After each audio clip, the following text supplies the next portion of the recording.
Day WWE, and the Greensboro Coliseum, the home of WCW back in the day, brought up that they will be bringing the return of Starrcade to the Greensboro Coliseum in Greensboro, North Carolina on November the 25th. But there's some caveats to this Starrcade. It's not just a great pay-per-view that's going to sit by itself in December and get all this illustrious glory. It's got a few things going for it. One, they've already announced the card, even though it's in December. Two, it's a SmackDown exclusive, so any of your Raw superstars that you may like, they may have WCW ties or you would think would be great for this, will not be involved. It is not a traditional pay-per-view. As of right now, it's not even on the network for sure. It's a Saturday night in Greensboro, and for all we know, it could be a house show. Most likely will be a WWE Network exclusive, but either way, we know it won't be a Sunday night pay-per-view, and despite the fact that WWE has a ton of pay-per-views that they could replace it with, God forbid they get rid of Fastlane for Starrcade, they have to keep things like Fastlane so we can have this a network exclusive only. And another thing is it takes place only 6 days after the Survivor Series. Maybe that's why we announced the matches already, because we have no time to build any of them up. So which is the worst part? Well, 29% said the fact that we already know the card for it, despite the fact that is Jinder Mahal and Shinsuke, are you telling us that that's still going to be your championship matchup? Or is it because it's a SmackDown exclusive? We're not going to see any of our Raw guys. No Miz on Starrcade. No John Cena on Starrcade. The fact that it's not a traditional pay-per-view. 21% said it was the fact that it's not a pay-per-view that they disliked. But the leading vote getter was 40%. No time to build. Only 6 days after one of your big pay-per-views, Survivor Series, less than a week later. Just 6 days later. We're going to start with Brandon. What was the worst part? Absolutely 6 days after Survivor Series. That is one of the core 4 pay-per-views of the year. So for me, that is the biggest problem because you're taking away you're taking away from this Starrcade, which is supposed to be they're building it like a great event. But why in the hell would you do it not even a week after one of the biggest events of the year? I think that to me it's not going to be a detriment to Survivor Series because Survivor Series does well on its own regardless of what pay-per-views are coming up. But I think it takes away from Starrcade. And to your point, why wouldn't you put it, replace like a Fastlane or one of the other random names pay-per-views? I mean, yeah, there's definitely, this isn't 1992. They don't have to throw in an extra pay-per-view because we only have the 4. We're not saying replace the Royal Rumble, but what do you have going on in December? Tables, ladders, and chairs? So is this, let me ask you this, is this like a Saturday Night Main Event? Is this like... That's what it is. To a point. Looking at it, that's what I'm thinking. This is kind of like, do you remember a couple years ago, what was it? The Roadblock pay-per-view, the before WrestleMania, that they put in March on Saturday night that had an appearance by Brock Lesnar and what was it? Triple H defending the title because he was champion at the time against Dean Ambrose. I mean, but even that had a few weeks to build. Yeah, I mean, all these answers that you had, answers to the question are all valid. I mean, to me, it goes 6 days after Survivor Series. For me, it goes up. Follow that. You move it down down the line, so to speak. Not a traditional pay-per-view. Another problem. And I mean, the rest. I mean, SmackDown exclusive. That does hurt because I think it should be a dual-branded pay-per-view. Make it one of your bigger premier events of the year. And why in the hell are you announcing the card so damn early? Let's build something. Let's not make it predictable. I mean, let's go, WWE. It's not even that I hate the card for Starrcade. It's the fact that I'm currently watching wrestling now. So I'm like, well, it's not that it's going to be Jinder Mahal versus Shinsuke at Starrcade, but now you're like, hey, I got to watch it Hell in a Cell still. Yeah, we got 3 months. Yeah. Let's do something. Let it build organically. And if the WWE plans to then change the card, because they always say card subject to change, of course, then why would you put this out? So you're putting this out with insider knowledge. So you know what's going to happen. So if you know that John Cena is going to just become the SmackDown champion and things are going to go crazy, then why would you put this out advertising Jinder Mahal versus Shinsuke Nakamura? Paul, what is your response to the question? I was trying to go for option E, but it wasn't on there for all of the above. You can't fit in. You can only get 4, and believe me, all of the above would have been a 5th. So my problem with this, I guess I'll agree with the majority, as majority rules in democracy. 6 days after Survivor Series, and here's the thing. Survivor Series is supposed to be on the Mount Rushmore of pay-per-views, so adding this as a kicker, it's not going to be an addition. It's not going to be like bonus content. This is just something that's getting thrown in, and it kind of feeds into the other points. I mean, for it to be not a traditional pay-per-view and carded out so early, you already kind of prefaced the question when you asked it there, Jarod. So the card's being announced so early because they have no development skills in terms of being able to have enough time to do it. It's not traditional. It's obviously being as a throw-in. I also think as a secondary, the SmackDown exclusive, I think that you would have a lot more flexibility if you opened it up to both brands. Then, in terms of announcing the card so early, you could throw a guy in here. You have more possibilities to work with, having both the Raw roster and the SmackDown roster. Starrcade was always billed in WCW. Starrcade was their WrestleMania. It was organically a WrestleMania. They didn't build it as their big pay-per-view. They built it as a pay-per-view it was their first pay-per-view, and they had a big match with Ric Flair involved. I think it was against Dusty Rhodes in the first one, and then Ricky Steamboat in the second one. And then it obviously became the big pay-per-view because it was the place where you knew to have big matches. Now, one thing that could build some big matches and build some, once-in-a-lifetime one-on-one encounters, if it was indeed what they had a couple years ago when they had that bragging rights pay-per-view right before Survivor Series where it was like Raw versus SmackDown, that should be kind of what this is. These matches maybe could be a lot of Raw versus SmackDown matches. And what would be nice about these Raw versus SmackDown matches, maybe you could announce them now because they would have no stipulation on who's the champion. You wouldn't have to have, it could be Jinder Mahal versus Roman Reigns regardless of who's the champion. If Jinder Mahal's champion, that's great, but, so they don't have to have championships on the line. Roman Reigns versus Jinder Mahal in a non-title match, I think, would sell itself. Or, John Cena versus AJ, even though we've seen that before, but, you get my drift of Raw versus SmackDown guys.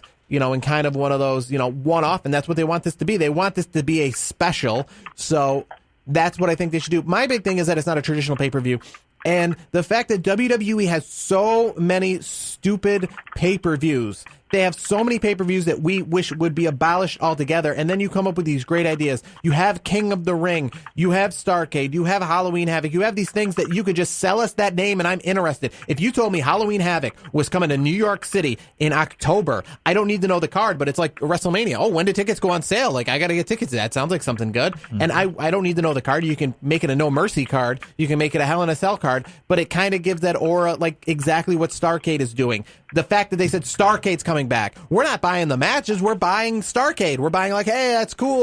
Starrcade. We're going to the event. You didn't have to sell us any matches. And I promise you, if this was in the Garden and tickets went on sale this Saturday and it was Starrcade, a sit-alone pay-per-view, who cares? And the matches were just, Fastlane style matches, it would sell out because you hype it up. Why is WrestleMania this big pay-per-view? Why is Survivor Series this big pay-per-view? Because they tell us it's a big pay-per-view. The matches don't always equate to it being a big pay-per-view. It's the build around the name itself. So with Starrcade being in its own pay-per-view, you'd have this huge build, but instead they make it special and then still give us tables, ladders, and chairs in December, which nobody cares about because could be a great card, but because tables, ladders, and chairs, the pay-per-view itself has no history, we're not excited to see certain matches at that card because we're just used to seeing it as an in-your-house pay-per-view.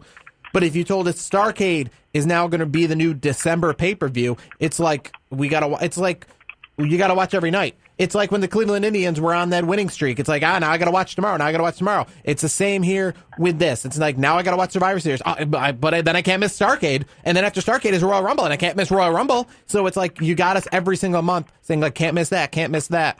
Now it's like, now I know I can miss TLC. And now I know I can miss TLC for sure because of the fact that you have Survivor Series and Starrcade within a week. I mean, you might as well throw away December. I'm going to be too busy. And that's what I feel like you're treating. The big thing, not a traditional pay-per-view. You have like 17 pay-per-views on the calendar. You could make TLC a WWE Network exclusive on a Saturday night and have a stupid house show card with maybe a tables, ladders, and chairs match as your main event. And that would be more fitting than doing this to the Starrcade name. That'd be like if WCW bought WrestleMania and made it like WrestleMania is going to replace Nitro this week. But we're still going to keep around WCW Greed and WCW Sin on pay-per-view. But we have the WrestleMania name and everything that goes around it. But we're just going to make it part of like Nitro. That would be pretty ridiculous. And that's what WWE is doing as we move to our second question of the week. Global Force Wrestling a few weeks ago started to tease where their WrestleMania was going to be, Bound for Glory, by saying which country is it going to be, and they started sending out tweets and videos. Is it going to be in Italy? Is Global Force Wrestling and Impact Wrestling Bound for Glory going to be in Mexico? Is it going to be in America? Is it going to be in Canada? And it got people kind of curious. Go, well, where are they taking this WrestleMania? And then all of a sudden they announced it was going to be in Canada. But where in Canada? Is it going to be in Toronto? Well, you're going to have to stick around a couple days for that announcement. And then finally they settled it's going to be in Ottawa, in a small little arena in downtown Ottawa in November on pay-per-view. But my question is this what WWE should do to WrestleMania? Instead of saying it's going to be in Orlando, should it say, should WrestleMania be in Orlando? Or is it going to be in Orlando? Is WrestleMania going to be in LA? And then kind of get people a little more excited for when they reveal the announcement of where it's going to be. Get it down to like 5 names. And then we're like, oh, Monday, where's WrestleMania going to be? Is it going to be at the Coliseum, or is it going to be in New York City? They're revealing it on Monday.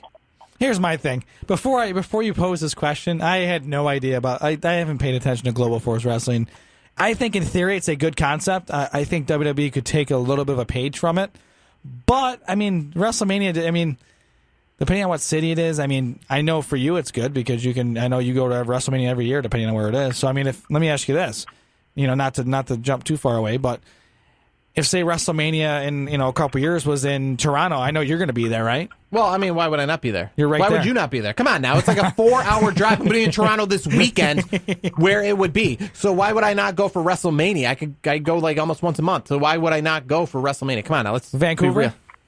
I think it would be really cool in Vancouver. If I'm going to go to WrestleMania, then I'm going to fly to WrestleMania regardless. Then I think I would probably go. I'm on a streak now where I kind of set myself aside to go to WrestleMania wherever it is. I'm going to go. I plan on going to it in New Orleans. And I went to Dallas and Orlando, so that is a little bit different for me. But I think this would just add some excitement to where I think you're onto something there. Whether they do it, obviously that we'll see where it goes. I think in theory it's kind of a good idea. I mean, Paul, do you think they should add some excitement to the WrestleMania announcement of where it's going to be? Absolutely. And here's my key: is I always compare things to the NFL when I can, and with what the NFL does for the Super Bowl location, it gets down to a list. There's these like live reports. Exactly. Live reports, live tweeting. People are engaged. Oh, man, is it going to be Los Angeles? Is it going to be the brand new stadium with the Atlanta Falcons? We get all that intrigue. And believe it or not, football is consumed 24/7, 365. There's enough wrestling fans that would be intrigued by this. I'm surprised, personally, that the wrestling gods haven't made this a bigger deal than it already is. Now, similar to what the Super Bowl does, it made me think of what they do with the Olympics. The Olympics, this is like a huge deal because, I mean, it's a little bit different because you have to individual cities bid for the Olympics, but there's like that big announcement where people are sitting in town squares in China and town squares in Africa, and they're like, is the Olympics coming here? Obviously, it's not that big of a deal. It'd be something more that you would follow along on Twitter and Instagram and Facebook than you would take to the streets and hear the announcement in Times Square live. But I think it would be really cool. Maybe even have like Vince McMahon in front of like a black screen at like noon on a Monday and be like, ladies and gentlemen, we've made the announcement. The black screen goes away and there's the venue that they're going to be at. Like he's in Minnesota at the new Vikings stadium, or he's in Dallas or Houston or wherever they want WrestleMania to be, and reveal it like down. And they could even do that. They could even put it down to like Wembley Stadium. Is it going to be in Canada and Vancouver? Wembley Stadium in London, the new place in Minnesota, like the new place in Atlanta, by the way. The new place in Atlanta. Not to get too far off topic, but seeing the inside of that place from the watching the game, that would be a hell of a place to catch a show. I have a personal, like you said, where would you like it to be? Now that is somewhere I'd like it to be, and I'll tell you why. Paul, I know you're more of the NFL guy than I am, but I am familiar with this new concession thing going on in Atlanta. Super cheap, man. Oh my God. Yes. So Jarod is in. Concessions. Cheap concessions. Here we go. Because WrestleMania, is not like football in the sense of if I go with 1 or 2 people, we don't really tailgate. I mean, I'd love to go with 100 people, but that doesn't really happen. Yes. So I don't really tailgate, and it's a long show. So when you're there, you want to eat, right? Yeah. Wait, whoa. You don't tailgate at these things, Jarod? What the hell is going on here, man? A lot of these things I go by myself or with one other person. So I haven't done too much tailgating at WrestleMania. I really just park my car and I go in. Let me ask you this, Jarod. I know you've gone to the WrestleManias, and I know you said you don't tailgate. I did tailgate kind of at the MetLife Stadium. Let me ask you this. What is the atmosphere in the parking lot? Do they do like a tailgate there? Do you see people out there like playing beer pong and just having a ball? Yes, absolutely. I mean, okay. I just want to make sure. I've never been to a WrestleMania. If you go to WrestleMania, just go to one WrestleMania, and the atmosphere enough will be for you to want to go to more WrestleManias. I didn't go to WrestleMania like I went to a house show and was like, I want to go. It was the atmosphere that brought me in. It was like, that's why I would love to go to the Royal Rumble. I really want to go to the Royal Rumble. I might go to the Royal Rumble this year if it's possible. But it's the atmosphere at WrestleMania. Forget the card. Forget everything. It's just when you go to the city itself and your plane lands wherever you are, that is what sells me on WrestleMania. It's not the matches. It's the being able to walk in the mall and start